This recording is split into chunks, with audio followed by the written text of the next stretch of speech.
안녕하십니까, 알림이 황희두입니다. 다음 주는 벌써 12구 참사 1주기입니다. 정부 여당은 그동안 야당이 과도한 정치 쟁점화를 했다, 그러면서 참사 책임론과 거리를 둬왔는데, 보궐선거 참패 이후 중도 외연 확장을 해야 된다는 목소리가 국힘 내부에서도 나오며 유이동 정책위 의장이 최근 추모 행사 참석 의사를 밝혔습니다. 그런데 아직 다른 지도부는 가능성만 열어뒀다고 하는데요. 윤재옥 원내대표, 김기현 대표, 이들은 아직 고민 중이라고 합니다. 이게 지금 고민을 한다 만다 할 문제입니까? 나아가 윤석열 대통령의 참석 여부도 당연히 중요한데요. 유가족분들이 윤석열 대통령을 콕 집어서 초청했습니다. 정말 기가 막힌 건 아직까지도 12구 참사 특별법 제정에는 동의하기 어렵다는 게 국힘 반응이란 건데요. 도대체 누가 사회적 비극을 이용하고 있다는 겁니까? 이러니 해당 소식을 접한 시민들은 도저히 참을 수가 없다, 저런 것들한테 뭘 기대하냐, 이래놓고 대한민국이 선진국이라고 자랑하는 거 부끄럽지 않냐, 도대체 저게 무슨 반성이냐, 이런 반응들이 나올 수밖에 없고요. 이런 와중에 박희영 구청장의 망언이 드러났습니다. 축제가 아니라 현상이다, 이따위 망언을 쏟아냈던 용산구청장 맞고요.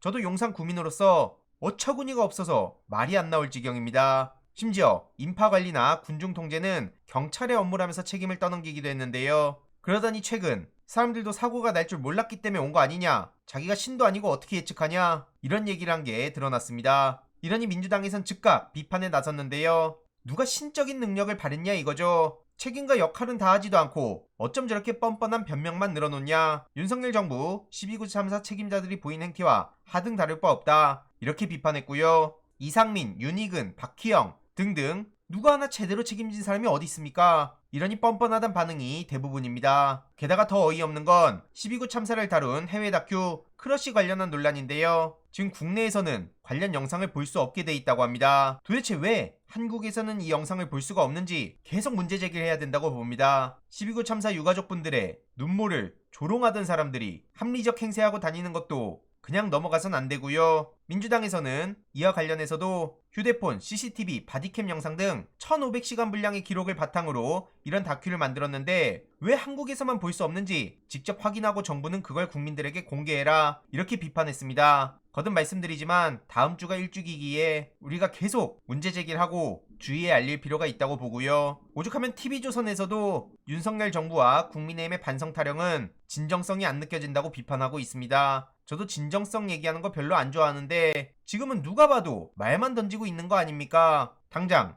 독립전쟁 영웅실 철거에 돌입했다는 소식도 전해졌는데요. 홍범도, 김자진 장군 등을 기린 육사의 독립전쟁 영웅실 철거를 기억화한다고 합니다. 독립전쟁의 역사가 편향적입니까? 이에 민주당에서는 국민들이 동의하지 않는 독립영웅실 철거를 즉각 중단하라고 비판하고 있고요. 한마디로 역사 지우기라는 거죠. 그리고 방금 전 단독으로 육사가 신원식 장관을 만난 후 홍범도 흉상 교회 이전으로 선회했다는 소식이 전해졌습니다. 육사 교내로 이전하는 방안을 구체적으로 검토했지만 신원식 장관 만난 후에 교회 이전으로 급선회했다는 거고요. 신원식 장관은 지난해 국감 때부터 홍범도 장군 흉상에 대해서 계속 태클을 걸어온 바 있습니다. 이에 정성호 의원은 정광훈 같은 태극기 집회 참여자들이 제기하던 얘기를 국회로 끌고 온 사람이다, 신원식 의원과 국방부 간 모종의 공감대가 있었던 거 아니냐, 제대로 밝혀야 된다 라고 비판했고요. 이에 신원식 장관은 이런저런 입장을 전했지만 도저히 납득할 수가 없습니다. 이러니 민주당에선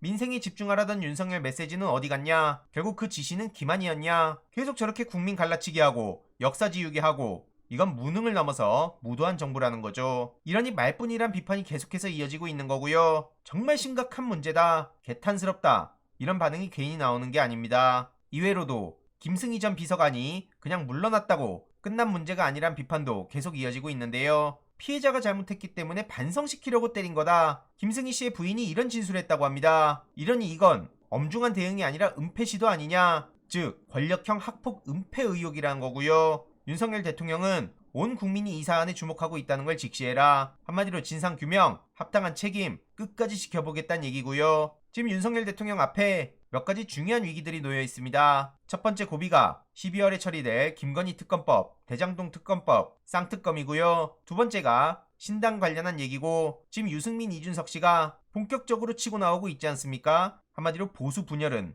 예고된 상황이죠. 이런 나중에 국민의힘은 혁신위원장에 제대로 된 사람이 오겠습니까? 인선 난항이란 보도가 이어지고 있는데 갑자기 몇몇 언론에선 국힘이 정책을 주도하고 있다, 이렇게 띄워주고 있습니다. 아무튼 이재명 대표가 내일 드디어 당무에 복귀하는데요. 언론에서도 그렇고 국힘에서도 계속 분열을 조장할 겁니다. 여기에 흔들리지 않도록 소식 계속 전해드리도록 하겠습니다. 이번 내용도 유익했다면 구독, 좋아요, 알림 설정, 멤버십 가입 정말 큰 힘이 된다는 점 말씀드리고 싶습니다. 주위에 널리 공유 부탁드립니다.